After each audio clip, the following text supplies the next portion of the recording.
G'day, Mark. Hey mate, how you going? Good. What's the story? How did you get a gig like this? Oh, it's a long story. Is it? We've got plenty of time. We're walking. 23 years in the salary side of things, 30 years all told. So a number of them obviously started when I was a volunteer on the northern beaches of Sydney, where I was born and bred.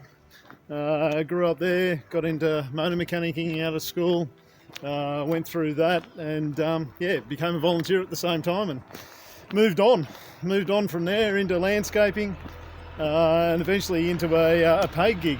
We've got a vehicle behind us now. Yeah, we'll just stop for a minute. We can do that. Hey? It's a big vehicle too. Oh, here he is. Little interruptions. There we go. We're back again, Mark. That's right. Yeah, so I finished my mechanic trade. Got out of that and got into, I guess, the building game with my brother, who was a plumber, and an old man who was a plumber. And then moved into, couldn't be bothered playing with poo anymore, so I got into landscaping. So putting the poo back into the ground from there, and into project management with a large landscaping company up in Sydney. And that led me into eventually joining into my career in the fire service and engineering. So went to Murrurundi Council for a year as a fire control officer and an engineer. And then after that up to Moree for 5 years, and that was an emergency services manager, so a full-time gig in the emergency services. After 5 years there, down to the Blue Mountains in 2000. Spent 3 years there through some pretty horrific fire seasons. You were too, yeah. You were saying that, the Blue Mountains, hey? Yeah, they were pretty bad seasons up there. We had two really bad fire seasons in a row up there, and because that's when it really started coming to the forefront. You know, these disasters, and realising that something was changing, wasn't it, Mark? Something was, to hit us. We'd had the big ones in Victoria as well some years before. Yeah, we've certainly always experienced major fires in the country, but obviously as our population grows, as our people move out of the major centres and everything like that and into sort of more tree-lined areas, our risk increases, obviously. Yes, the climate's changing. I won't get into the debate about what's making it change or anything like that, but yes, it's changing. And we've got to try and stay above it. So, from those days up in the Blue Mountains, moved around a bit, family issues and works through that, and ended up down on the sunny south coast. Been down here for well over 10 years now, and 8 years as the local manager. Just moved up through the ranks down here as well. So loving life down here. Beautiful spot, beautiful people. Where else would you rather be? Mark, I got to know you through, unfortunately, the Currowan fires and how it affected us. And that's been an amazing story. We were talking earlier about how the COVID-19 might be pulling some of the attention away from the people, and people feeling that. I think one of the big learning experiences right through this fire season for everybody is not only the devastating impact that the fires actually had individually, yourself obviously included, being heavily impacted, loss of your property.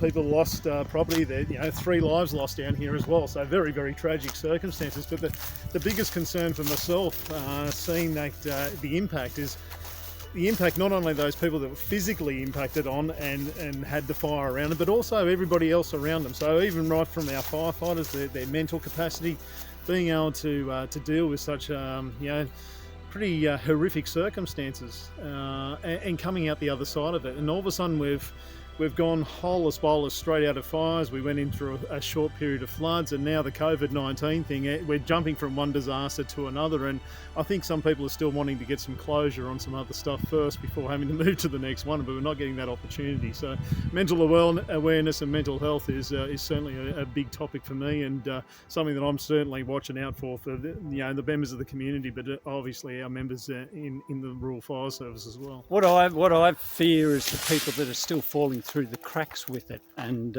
we had such community support, such community availability of support that I do find that people are falling through the cracks. members of your team, are you having any, is it something that is quite prevalent to keep an eye out for them as well? Yeah, it is, and it's a difficult situation, and it's the old analogy: if you can lead a horse to water, but you can't necessarily make it drink. We've certainly got that support organisation around us. We've got a really good system in place, and this is specifically for our membership, where they can engage in counselling sessions, they can have peer support, the likes of that, and we encourage that. We have after-action reviews, so they get to vent their concerns, but also the good things that we do during an incident as well. But what we also find is many people won't actually speak up and say that they need help, and I think that that's changing worldwide, not only in our organisation, but I think most people are now becoming aware that it's okay to say that you're not okay. Yeah. And we're really trying to ask people to say, stick your hand up. There's heaps of support still out there. Yes, the focus at the moment's on COVID. It's probably taken a step back. We've got a lot of members out there who still want to become involved and still want to assist where they possibly can. I just walked through a big spider web. I'm glad the spider wasn't in there. So a lot of our members, are even inclined to want to go out there and try and help during this time as well. And it's such the unknown that we're very not hesitant. We want to help wherever we can, but we only have to do that in a very strategic manner. So, yeah, really encouraging people to grab that assistance where it's available. And use it to their benefit, because, as I said, mental health, mental well-being is my biggest concern, and I think the biggest concern of the community in general as well.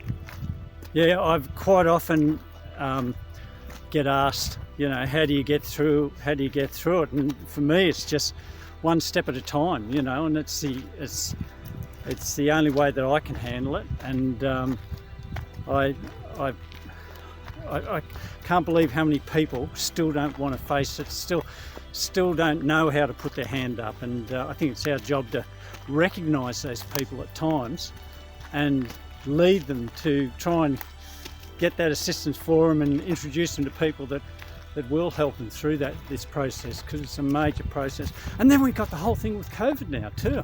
That's it. And that's the unknown. Nobody really knows exactly where this is going to end up. So it's going to be a new world order, for want of a better word, where we're seeing not only the devastating consequences of the disease itself, or the virus itself, but also the ramifications of the lockdown procedures and the economic effects that are going to flow on, or already flowing on from that. So it is a new world.